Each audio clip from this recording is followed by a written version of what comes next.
Behind me are the ruins of Troy, also called Ilium, the scene of Homer's great epic, the Iliad, which will be at the center of our discussion of the Greek warrior code, the warrior code that's expressed in Homer's Iliad, which we'll be studying all week.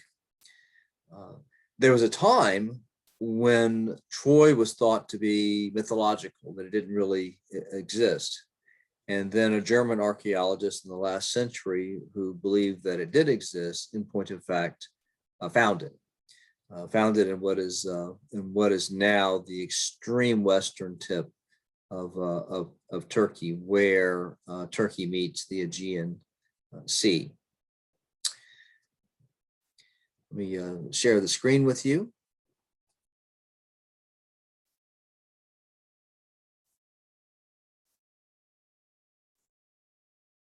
And okay. Here are the terms. And you'll see that some of the terms you've encountered before. The man in the arena, you have seen. The shadow warrior, the warrior in his fullness. Jonathan Che's Achilles in Vietnam, post-traumatic stress disorder, famous, what's right. These all come into play in the story that I will be telling you in the next several segments of this week's presentation. Getting all my glasses because I'm getting kind of old here. Okay, by the end of this presentation, you should understand the background to Homer's Iliad, the main storyline of the Iliad, which centers on the Greek warrior Achilles, the Trojan warrior prince Hector, his duel with Achilles and its outcome, and the significance of the Iliad to the warrior code,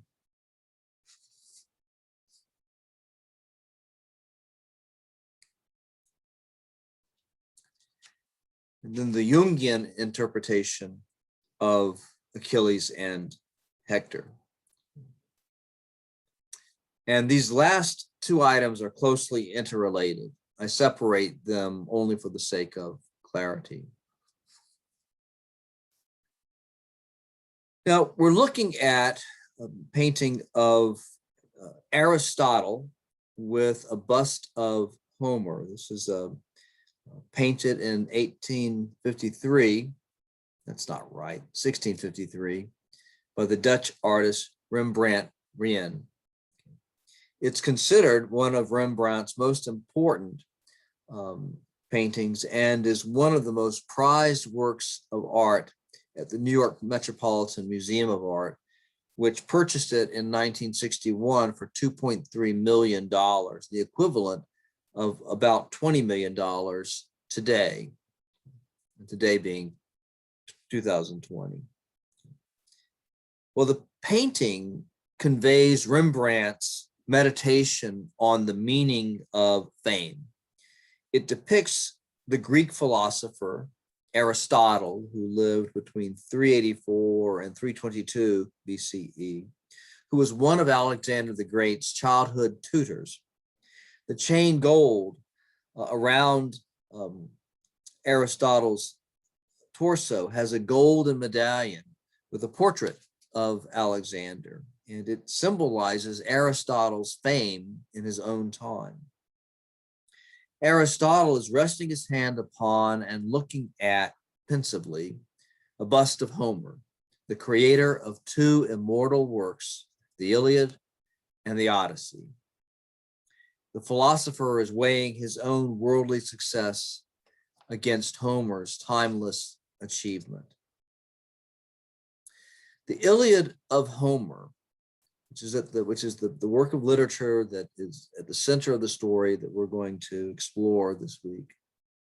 The Iliad of Homer is among the oldest written works of classical Greece and was an oral tradition before that.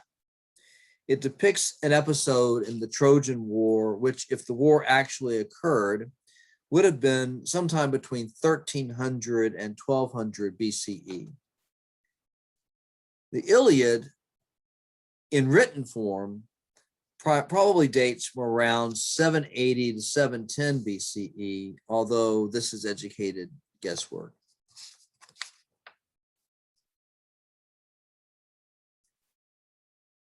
Now, the Trojan War refers to the ancient city of Troy, which was thought to be mythical until a German archaeologist discovered its ruins in the late 19th century. It turns out to be located near the Aegean Sea at the western tip of present-day Turkey. Another name for Troy is Ilium, and Ilium gives its name to the Iliad.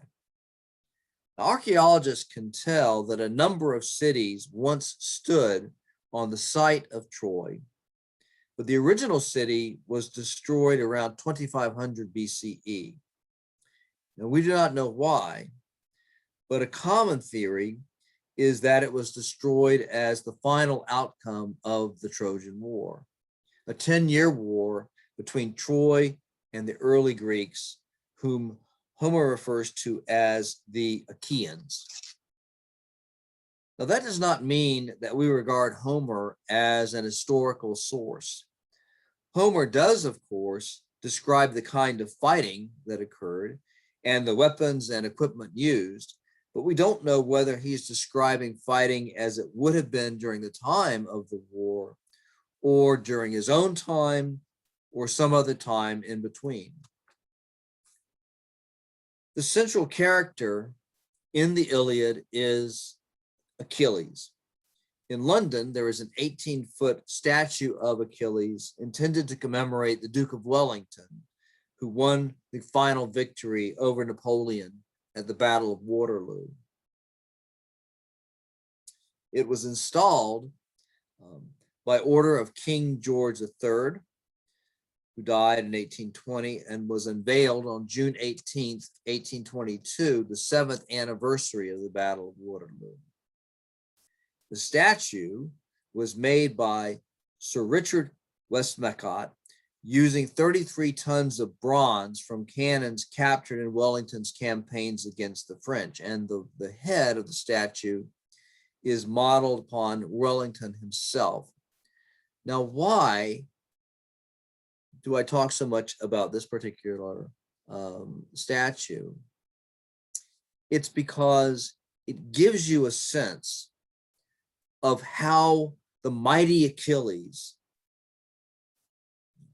and his story as a great warrior has rolled down through the centuries, inspiring one generation after another, to the point that when Great Britain wanted to honor the Duke of Wellington, this is how it chose to do it.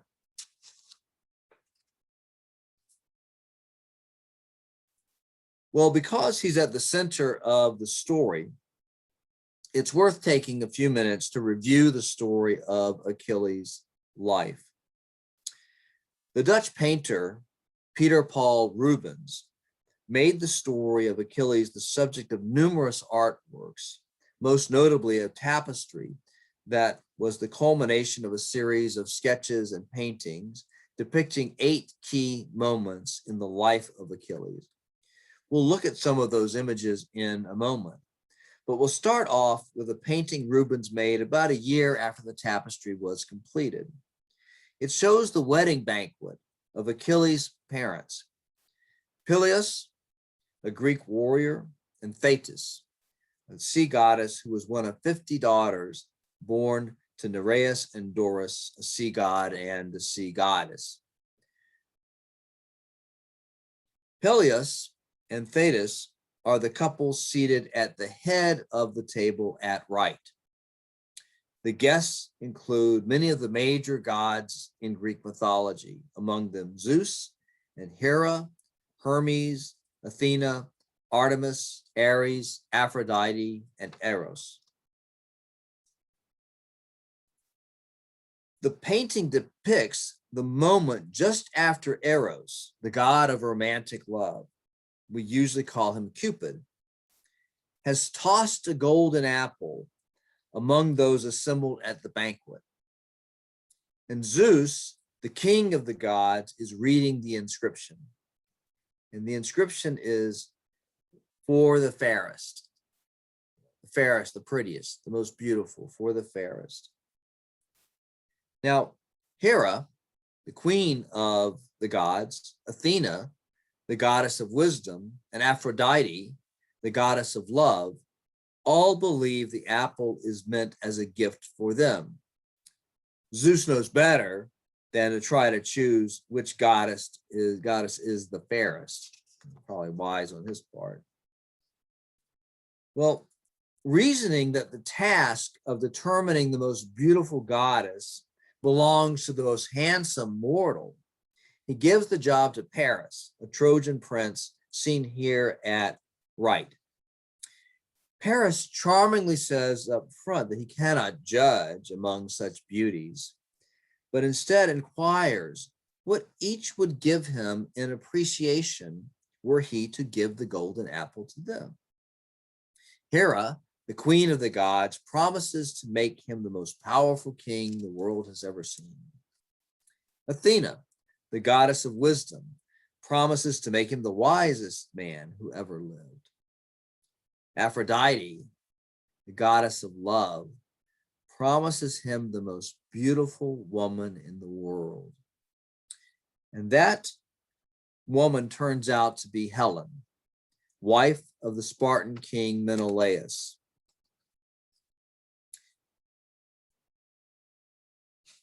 And she's already married. So the most beautiful woman in the world is already married. And Menelaus is no regular guy. He is the king of Sparta. And Paris sees her while visiting Sparta on a peace mission and abducts her. He's from Troy. He comes to Greece on a peace mission and he abducts Helen. Menelaus goes to his brother Agamemnon, the king of all Achaea, ancient Greece. And Agamemnon assembles an army to sail to Troy and get her back. Now, it was suggested early in the war that the fighting could be brought to an end through a duel between Menelaus and Paris. Paris, the one who took Helen, and Menelaus, the outraged husband of Helen. And this painting, Paris and Menelaus, done in 1757, shows the duel eventually taking place. But as Menelaus gained the upper hand, the goddess Aphrodite intervened, preventing harm coming to her favorite hero, Paris.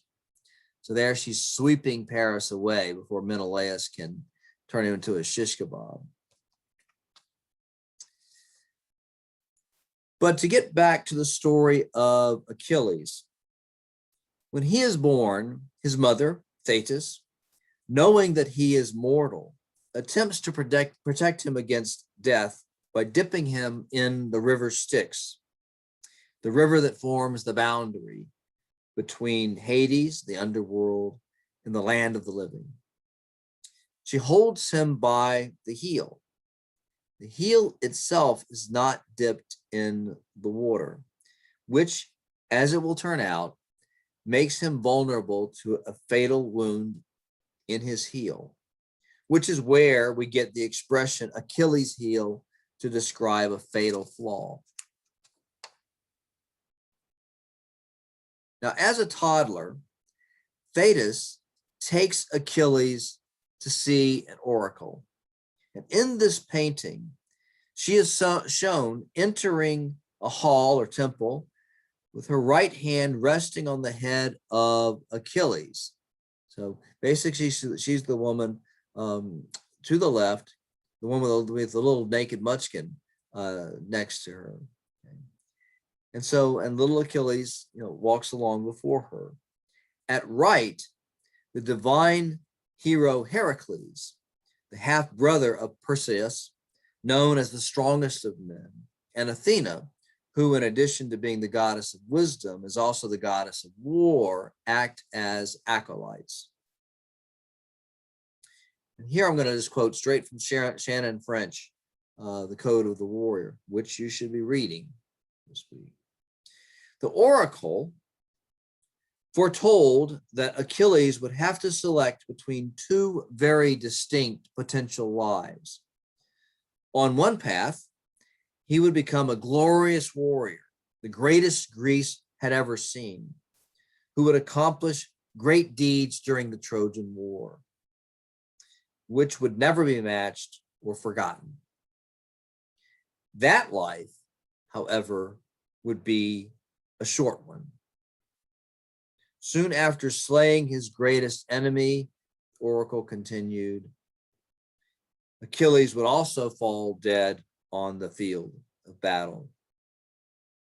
Nor would Achilles live long enough to enjoy the experiences of being a husband, a father, or the inheritor of his father's kingdom of Phthia. On the other hand, Achilles would lead a long and peaceful life. This is the other fate that was possible. Well, that fate involved leading a long and peaceful life, marrying, having children, and ruling over Phthia. But he would never know, the oracle said, glory or renown, never taste victory, and never know how it felt to be heralded, the greatest living warrior, first among all the Greek champions against Troy. For Achilles, this was a straightforward choice between a long, safe life or one that was glorious but brief. But for the rest of us, the myth points out a dilemma: whether to lead a life that is familiar, safe, and ordinary, or whether to attempt to achieve some extraordinary dream and run the risk of flat failure as well as great success. It is a dilemma that can only be addressed by calling upon the warrior in ourselves, a point that President Theodore Roosevelt made eloquently in a speech we have come to know as the man in the arena.